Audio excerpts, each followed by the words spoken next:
मेरे प्रिय छात्रों, आज मुझे बहुत खुशी हो रही है। जानते हो क्यों? अपने जितने वीडियो हम लोगों ने बनाए और पढ़े, आज का पेपर देखकर मेरा हृदय एकदम बल्ले बल्ले हो गया। और सारे बच्चे हमारे अच्छा कर लिए होंगे, बिल्कुल 20 में 20 पक्का कर लिए होंगे। और जो कुछ बचा अब मैं आपको कन्फर्म ही कर दे रहा हूँ। इसलिए चलो देखते हैं आज का पेपर क्या आया। हमने जो पेपर देखा बाराबंकी जनपद का, मैं उसको हल कर रहा हूँ। और भविष्य में ऐसे ही इंटर, चाहे बीए में आप लोग जाएंगे, चाहे तैयारी कंपटीशन की करेंगे, चाहे सीयूटी की पढ़ाई करेंगे इंटर के बच्चे, वो सब अपने चैनल से जुड़े रहें। और मैं एक एक चीज़ बताने वाला हूँ। प्रिय छात्रों, अब आपको मैं पेपर हल करने वाला हूँ और इधर आपको दिखेगी आंसर की क्वेश्चन दिखेंगे और मैं आपको आंसर बताते चल रहा हूँ।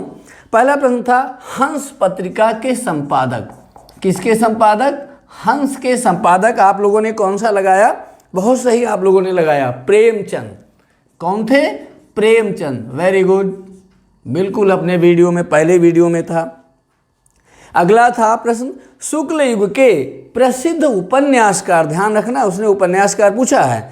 तो देखो इसमें जो लोग लिखे हैं, रांगे राघव, धर्मवीर भारती, भगवती चरण वर्मा, मन्नू भंडारी, तो दो तीन लोग थे उसमें। इसमें भगवती चरण वर्मा, आपका विकल्प सी सही है। कौन सा था? शुक्ल युग के उपन्यासकार, ये ध्यान में रखना है। बी विकल्प आपका, इसमें विकल्प सही है आपका सी, भगवती चरण वर्मा। मैं पूरा आंसर भी लिखे दे रहा हूं ताकि आपको समस्या ना रहे। अगला क्वेश्चन नंबर 3 देखिए, अभी जल्दी में ही जो वीडियो बनाए थे। नीड़ का निर्माण फिर। नीड़ का निर्माण फिर। ये तो भैया देख के ही जान गए होंगे किसका है।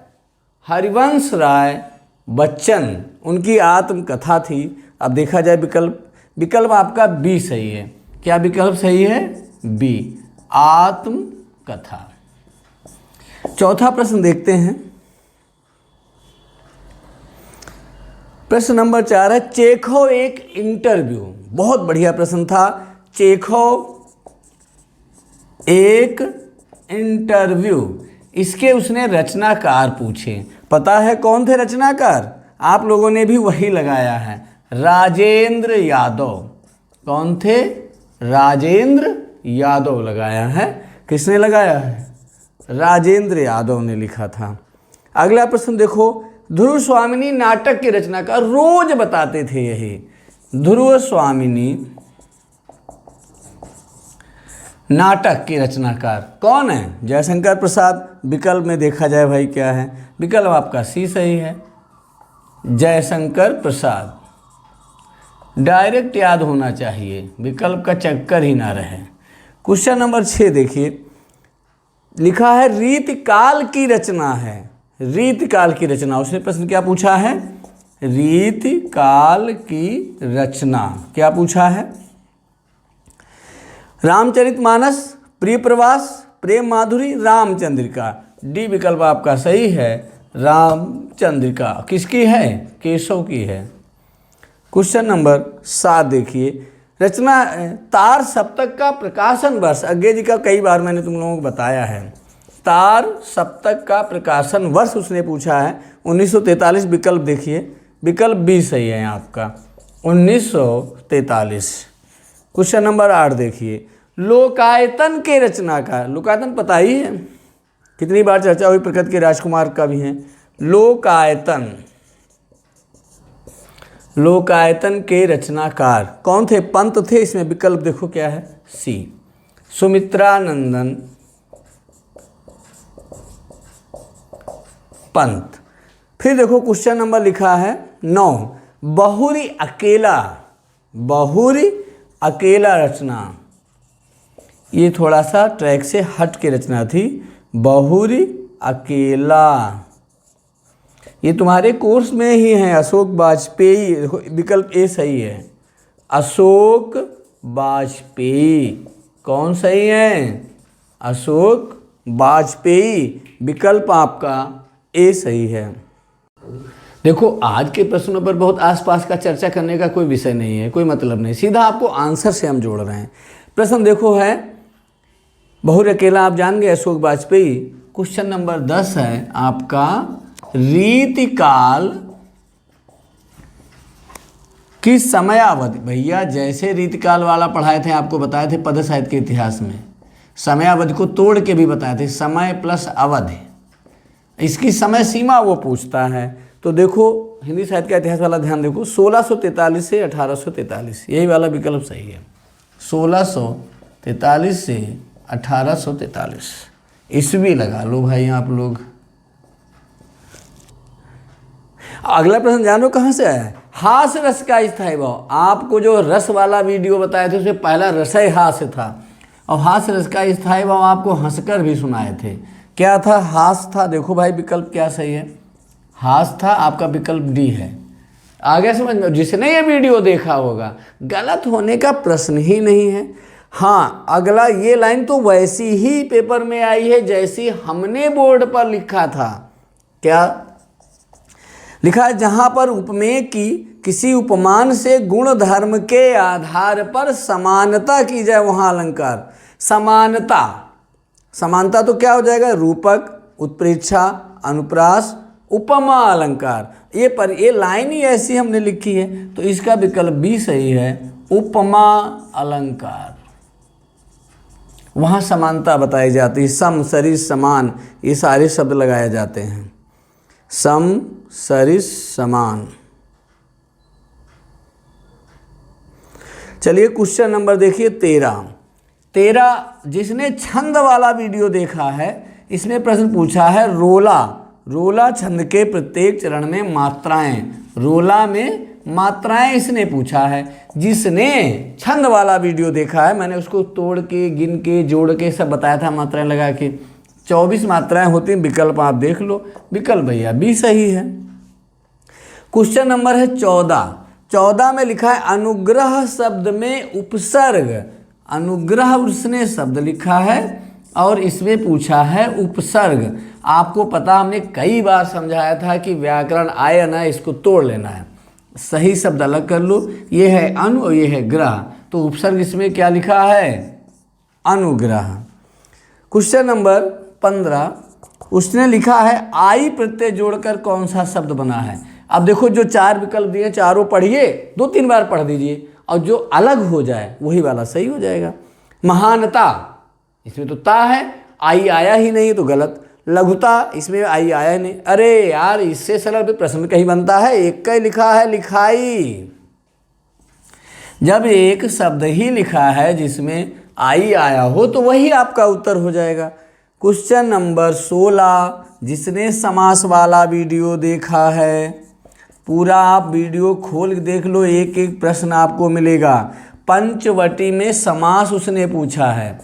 पंचवटी हमने आपको बताया था जिसमें संख्या होती है, द्विगु होता है। विकल्प आप देखो, आपका सी विकल्प लिखा है, द्विगु समास होगा, विकल्प आपका सी दिया हुआ है। प्रश्न है सूरज का तत्सम, तद्भव तत्सम वाला वीडियो हमारा जो है उसको आप देखिए। इसने पूछा है सूरज, जिसने भी पढ़ा होगा जरा सा भी, सूरज का तत्सम क्या हो जाएगा, सूर्य होता है। ये वाला सही है, विकल्प आपका ए है। प्रश्न है 18, संस्कृत का भैया संधि वाला वीडियो 2 ही 3 संधि हैं, यण संधि, यको यणज खूब बताए हैं, या को तोड़ के ई और आ, वा को तोड़ के ऊ और आ, वही प्रश्न आ गया है। स्वागतम, जरा वीडियो खोल के तो देखो, सारा आया है। स्वागतम का संधि विच्छेद क्या हो जाएगा, विकल्प आपका बी है, सु, वा को तोड़ना है, ऊ और आ, तो सु प्लस आगतम, ये आपका विकल्प सही है, बी विकल्प है आपका। क्वेश्चन नंबर 19, कल बताए थे फलात शब्द की विभक्ति एवं वचन। फलात, फलात का थोड़ा ध्यान से पढ़ो, तो फलात की विभक्ति और वचन, इसमें डी विकल्प आपका सही है, पंचमी एक वचन। क्वेश्चन नंबर 20, क्वेश्चन नंबर, चलो एक ही प्रश्न बचता है, हम लोग यहाँ लिख लेते हैं। क्वेश्चन नंबर 20 है हसत शब्द का पुरुष एवं वचन। हसत जैसे पठत वाला रहा, ऐसे देखो इसमें क्या है, मध्यम पुरुष द्विवचन, उत्तम पुरुष एक वचन, प्रथम पुरुष एक वचन, इसमें सी विकल्प सही है। प्रथम पुरुष एक वचन, प्रथम एक वचन, ये आपका विकल्प सही है। इस तरह आप लोगों ने देखा ना, हम लोग जो जो वीडियो पढ़े, जो जो बनाए, सारे प्रश्न उसी से हैं। तो अब नहीं चूकना है, आप लोग अगली कक्षाओं में जाने वाले हैं, हम अगली कक्षा का एक एक प्रश्न बताने वाले हैं फर्स्ट ईयर इंटर का, इसलिए आप चैनल से जुड़े रहिए। चलिए खंड खा पे विचार कर लेते हैं। देखो बच्चों, अब खंड आ देख लिया, सारा क्वेश्चन वीडियो से था। खंड बा भी अगर आप देखेंगे तो सारा जो हमने मॉडल पेपर डिस्क्रिप्शन में दिया था और क्लास में भी हल कराया है, वो सारा वही पेपर आया है, जैसे लग रहा उसने हम लोग नकल की। खंड बा में क्वेश्चन नंबर 21 प्रश्न देखो, मैं पढ़ रहा हूँ। मैं ब्राह्मणी हूँ, मुझे तो अपने धर्म अतिथि देव की उपासना का पालन करना चाहिए, परंतु यहाँ नहीं सब विधर्मी दया के पात्र नहीं, परंतु ये दया तो नहीं, कर्तव्य करना है। ये पंक्तियाँ कहाँ से पता चल पाई? ममता पाठ से। ममता कहानी किसकी है? जयशंकर प्रसाद की है। ये किसने कहा? आचार्य चूड़ामणि की दुहिता, दुहिता माने बेटी, कौन थी? ममता। कब कही? अब प्रश्न पढ़ो। मुगल अपनी तलवार टेक कर उठ खड़ा हुआ। ममता ने कहा, क्या आश्चर्य है कि तुम भी छल करो। ठहरो, छल नहीं, तब नहीं स्त्री, जाता हूँ। तैमूर का वंशधर स्त्री से छल करेगा, जाता हूँ, भाग्य का खेल है। ये बात किसने कही थी? हुमायूं था वहाँ। देखो इसमें पूछा पाठ और लेखक, तो पाठ इसका कौन है? ममता। लेखक कौन है? जयशंकर प्रसाद। ये तो आपने तुरंत ही पकड़ लिया होगा। अगला प्रश्न इसने पूछा, 3 प्रश्नों के उत्तर देने हैं। रेखांकित अंश की व्याख्या, 2 ही पंक्ति दी है और दोनों की उसने व्याख्या कर दी। आपको यही लिख देना है कि जो ब्राह्मणी आचार्य चूड़ामणि की हत्या यद्यपि मुगलों ने ही किसी ने की, लेकिन वो एक बार सोचती है कि मैं हुमायूं को क्यों दूँ, ये सब विधर्मी हैं, लेकिन वो अपनी भारतीय संस्कृति का पालन करती है कि ये हमारी परंपरा है कि हमारे दरवाजे जो आया है वो हमारा अतिथि है, वो हमारा मेहमान है, इसलिए मेहमान नवाजी हमारा कर्तव्य है। तो उसकी यही व्याख्या है। अगला है छल नहीं, तब नहीं स्त्री, जाता हूँ। तैमूर का वंशधर स्त्री से छल, वाक्य किसने कहा? अभी तो बड़ा आसान है यार, हुमायूं ने कहा। किस और क्यों कहा? जब उसने ये बात कही ममता ने कि क्या विश्वास है, क्या भरोसा करें कि तुम छल नहीं करोगे, क्योंकि ममता के पिता की हत्या कर दी गई थी। चलिए अगला प्रश्न देखिए। प्रश्न नंबर, ये तो मैंने पूरा बता दिया, अभी लिखना उतना संभव नहीं है। क्वेश्चन नंबर 22 है, पद्य खंड दिया गया है और उसके आधारित प्रश्नों के उत्तर। देखो इसमें खंड का और खा दिया गया है। सहे बार पर बार अंत तक लड़ी वीर बालासी, आहूत सी गिर चढ़ी चिता पर चमक उठी ज्वालासी, बढ़ जाता है मान वीर का रण में बलि होने से, मूल्यवान होती सोने की भस्म था सोने से। उपयुक्त पंक्तियों का संदर्भ लिखना है। ये पता चल गया होगा झांसी रानी की समाधि से लिया गया है, तो आप लिख सकते हो प्रस्तुत पंक्तियां हमारी पाठ्य पुस्तक काव्यखंड के झांसी रानी की समाधि पाठ से अवतरित हैं और इनकी जो रचनाकार हैं कौन है? सुभद्रा कुमारी चौहान है। फिर उसने पूछा रेखांकित अंश की व्याख्या, सहे बार पर बार लड़ी वीर बालासी, और ये किसके संदर्भ में कहा गया? झांसी की रानी के संदर्भ में कहा गया। तो इन्हीं का अर्थ उसमें लिख देना था कि जिसने अंतिम सांसों तक अपने देश के लिए मान स्वाभिमान रक्षा के लिए अपने प्राणों की बलि चढ़ा दी, अपनी आहुति दे दी, उसे लास्ट तक युद्ध किया। यही सब पूरी व्याख्या उसकी लिखनी थी। अगला पूछ रहा है कि उपयुक्त पद्यांश में किसकी वीरता का वर्णन किया गया? बच्चा इससे भी आसान प्रश्न हो सकता है क्या? सुभद्रा कुमारी चौहान ने किसकी वीरता का वर्णन किया है? झांसी की रानी लक्ष्मीबाई। जैसे अथवा वाला प्रश्न देखो इसका, वो भी बहुत अच्छा है। अब इसका हम लिख भी दें, झांसी की रानी की समाधि वाला ने झांसी की समाधि पाठ से लिया गया है।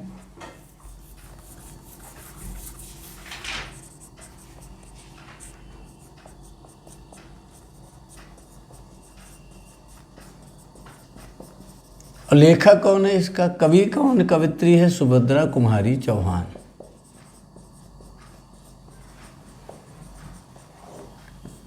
पहला संदर्भ हो गया, अपने आप लिख ही लिए होंगे आप लोग। किसकी वीरता का वर्णन है? लक्ष्मीबाई, रानी लक्ष्मीबाई। ये थर्ड। सेकंड का तो आपको उसका एनालिसिस लिखना है।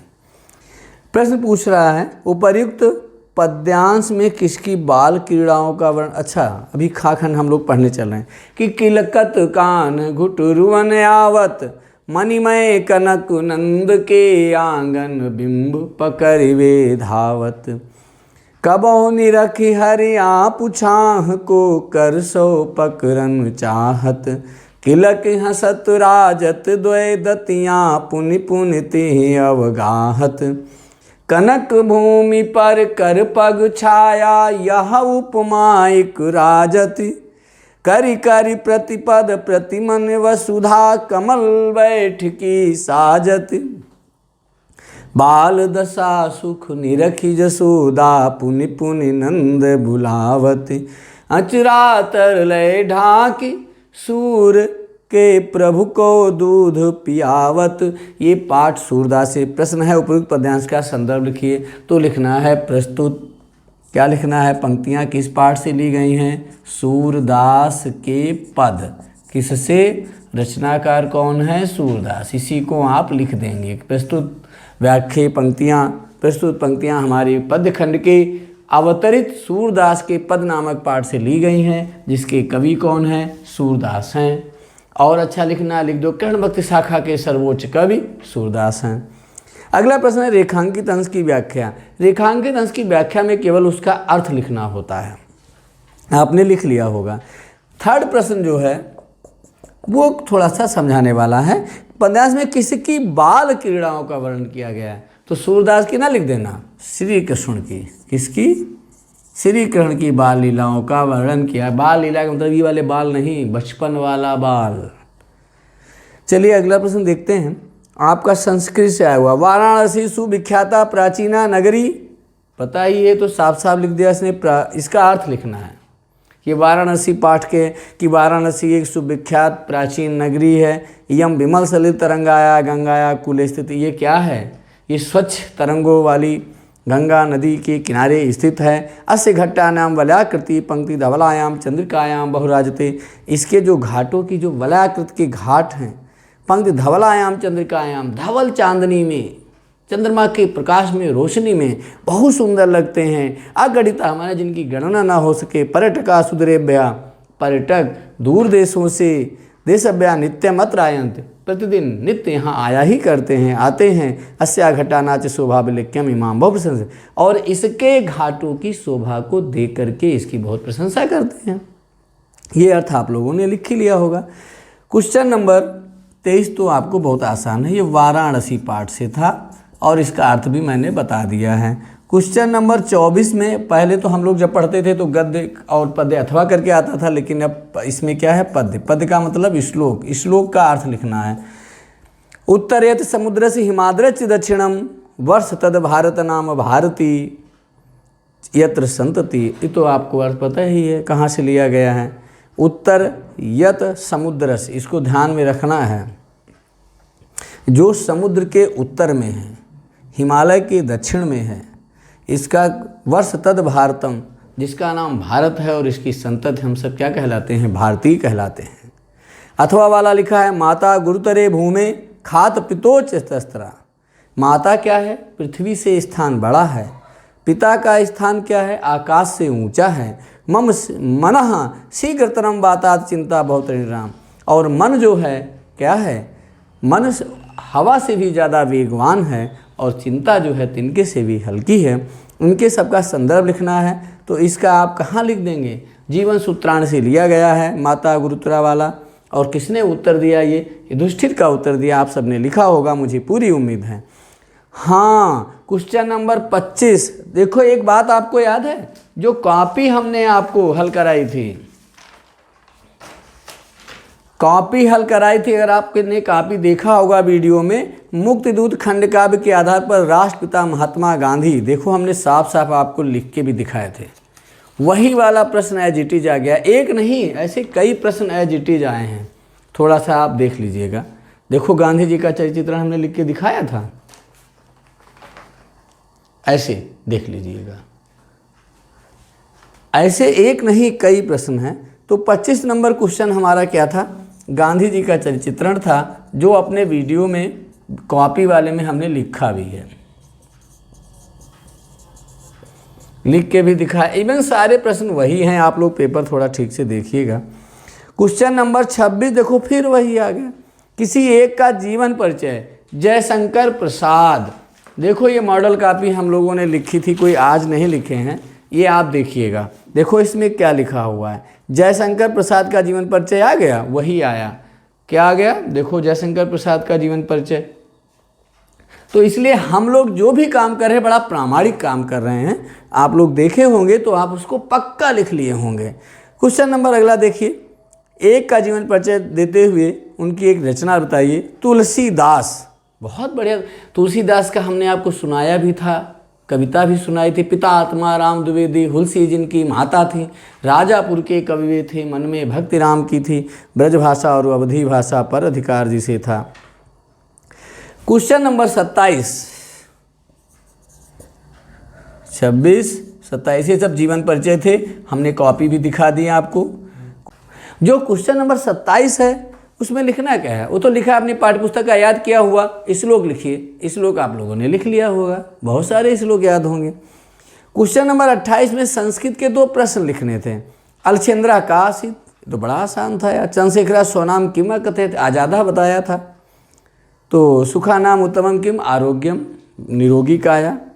तो इस तरह आप लोगों ने बढ़िया सारे कुत मरणम मंगलम भवत, तो वही वाराणसी वाला था। तमाम प्रश्न आसान आसान है। और अगला था निबंध। हमने आपसे कहा था कि निबंध का मतलब कोई बंधन नहीं है, जितना समय बचे सारा अपना विचार निबंध में लिख दो। मेरे प्रिय छात्रों, ये जो पेपर हमने हल किया, आपने देखा होगा कि हम लोगों ने बहुत कम समय में जितने भी वीडियो बनाए, हर वीडियो से एक प्रश्न है। और अगर ना विश्वास हो तो उसके खोल कर देखिए। इस तरह आपको पूरा का पूरा पेपर हल मिला। अब मुझे उम्मीद है आप लोगों ने किया होगा। आप लोग 100% नंबर लाएंगे पेपर में। न्यूज़ पेपर में आप पेपर फोटो थोड़ी छपती है, न्यूज़ पेपर में आप लोगों की फ़ोटो छपने वाली है। मेरी अनंत शुभकामनाएं आप लोगों के साथ। आप लोग चैनल से जुड़े रहेंगे, नहीं कि हाई स्कूल पास होकर चैनल छोड़ दिए, क्योंकि हम आपको इंटर, BA, MA सब पढ़ाने वाले हैं इसी चैनल पर। तो एक बात तो यार बड़ा अनुभव की लगी कि हम लोग ऐसी वीडियो बनाना शुरू किए, लेकिन हर वीडियो से एक एक प्रश्न आया है। और जिन्होंने वीडियो देखा होगा उनकी तो बल्ले बल्ले, उनका तो पूरा का पूरा सही होगा। और जिनसे चूक हो गई, वीडियो को हल्के में लिए, नहीं देख पाए, तो उनसे मैं यही कहता हूं कि वो लोग वीडियो अब चैनल सब्सक्राइब कर लें। भविष्य में आपकी जितनी परीक्षाएं होने वाली हैं पता है, अभी इंटर में जाओगे, BA करोगे, B.Ed करोगे, SSC दोगे, जितने भी एग्जाम आप देंगे IAS तक, सब में हिंदी तो आती ही है। और हम एक एक चीज़ बताने वाले हैं, कहीं नहीं जाना है आपको, केवल अपने चैनल से जुड़े रहना है। और जैसे ये पेपर आपका अच्छा गया, पता है, जैसे ये पेपर आपका अच्छा गया, वैसे ही आपके सारे पेपर बहुत अच्छे हों, सब में आपका 100% नंबर आए। मेरी यही शुभकामनाएं हैं, मेरा यही आशीर्वाद है। आप लोग अनंत आकाश में, अनंत ऊंचाइयों पर जाएं, अच्छे अच्छे पदों पर जाएं, यही आशीर्वाद है। बहुत बहुत धन्यवाद, बहुत बहुत धन्यवाद।